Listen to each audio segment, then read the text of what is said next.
So the background of the project was based around some clubs and community groups looking to get together and try and effect a vision that would rejuvenate this whole area and the whole park. It took us 7 years and we finally got here. We got this marvellous new complex. What was here before were a whole lot of smaller club buildings scattered around the reserve, and we found that the numbers or club members were dropping and the buildings were in need of some maintenance. When the opportunity came up as a club to be involved in this, we saw a real advantage in being part of a multi-sport.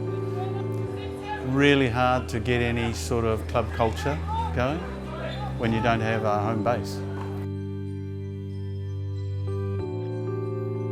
1 year on, it's fantastic. It's still looking really healthy. It's looking fresh. There's a lot of colour around. There's a lot of activity from people. The number of clubs and teams have grown.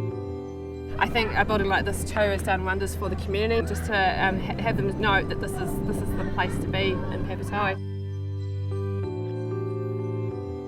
Certainly from a management perspective, the surfaces are pretty fantastic in that they're hard wearing. The industrial look downstairs means that they're easy to clean. Yeah, and I think it's pretty special. It's a facility which is up to scratch with international hockey. Like I know we're hosting tests here against Korea in a few weeks' time, so I think that's a great achievement for the club. I like this building because it's very cool and you can watch different sports from lots of different places. On the site already we had rugby, we had hockey, tennis were already here, croquet was here, but they were quite scattered. We also had some netball people who were interested, bowls of course, who were on the site already. It took us 11 years really to get this built, and a big part of that was getting the various groups to accept the vision and to understand that their needs would be met.